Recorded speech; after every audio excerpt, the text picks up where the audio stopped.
Hi, welcome back. Actually, welcome back isn't perhaps the right thing to say when you've disappeared for 5 months, and it has been 5 months to the day since my last video was published. Something of an apology is perhaps more in order, and amongst the YouTube fraternity these apologies tend to fall into one of two camps. Either something dreadful's happened. One chap recently, it was the 3Ds, divorce, debt and depression that had torn him away from his channel, and he was almost in tears. It's very sad. The other camp is a bit more upbeat. They've disappeared, but that's because they've been quietly cooking up some new content, something exciting that they're ready to share with the world, and here it is. Often something new and sellable, and that's not the case with me, I assure you. If you'd followed my short films that have been flowing out of my gallery, my 25-second snapshots, you'll know that I had a computer breakdown, and what with all the lockdown business, getting it repaired proved quite challenging. But I'm happy to say I finally have my computer up and running as good as new. So here we are. I do feel a bit like I used to feel when I went back after summer holidays at school, and then later at university, and even as a school teacher. You get reacquainted with your friends. It's wonderful, that excited chatter, and you'd forgotten any lingering stresses and strains. It was just the joy of seeing your friends again.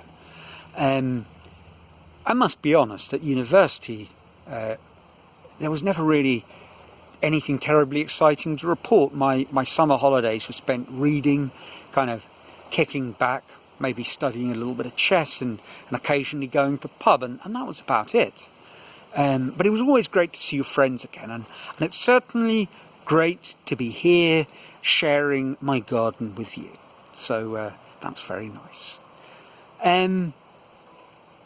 What I thought I'd do is I'd start a new sort of mini-series that begins with my return from my very first long summer holiday after my first year in Peru. And it was a great holiday. I've mentioned some details of it perhaps before, but next week I'm going to spill the beans, as it were, and then start a little episode which I think is probably going to be quite topical with our current situation. But that's next week. What have I been up to? All these long, lonely months. To be honest, it's been good for me. I feel slightly guilty saying that. I know I need to be a little wary to whom I say that. I saw a friend a couple of days ago, and I'd last seen him in February, and I don't think it's been easy for him and his family. They've had lots of business problems and all things COVID related. It hasn't been easy, and so I don't want to be that insensitive person who comes barreling into the room full of the joys of spring and how wonderful life is, and perhaps you're sitting at home and life doesn't feel wonderful at all. But the truth is, these 5 months have been fantastic for me. The lockdown has forced me into a really positive sort of daily routine. I've become very focused on my work. I suppose this year I've not worked less than 15 days the whole year. And I guess if my little black book is to be believed, where I log all my workshop hours, I guess I've increased my time spent sculpting by about 50% per month. And on top of that, there's a sort of compounding benefit of this daily focus. And I've definitely felt that, where I think my work has become a little richer. I've developed slightly new techniques. I've solved problems, found ways around difficulties that I had before. And all that's happened because of a really solid daily routine. I was also locked into a bit of a deadline of sorts because I entered the Luxembourg Arts Prize. I wasn't a finalist, but that's okay. What it did do for me was really tie me down to working hard and thinking, also writing about what I was doing, and that has been wonderful. So I have to say, these last 6 months have been my best 6 months of sculpture, period. Now it's a question of building from there, of layering new positive habits on top of these ones that are now fairly well embedded. So I'm in a pretty good place. And I hope you are too.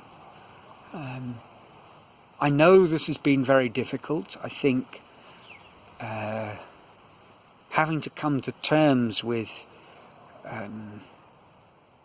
a lack of perhaps physical, close, personal, social support groups has been hard for people, obviously. And my friend that I saw a couple of days ago, he was saying how for some people it's been a chance to really dig deep into their own inner resources, but for some people he knows they've cracked. Families have broken up over this, and health problems have surfaced, and I know I'm incredibly blessed. A quarantine at my home isn't a quarantine in a little apartment. A quarantine at my home is in a beautiful garden. So I'm one of the lucky few, and not lucky to the extent of or privileged to the extent of Kim Kardashian, who was humbled, having taken her friends for a birthday bash on a private island or something like that. I saw some sort of news report. So not like that, but I know very few people have the good fortune that I have to live where I live. That being said, I hope you're well. I hope you're healthy, and I hope you come out the other side of all this stronger for it. And next week I'll try and get back to a regular weekly schedule, and we'll kick off with an anecdote that starts off in the Peruvian jungle. So until next week, from sunny Brazil, ciao.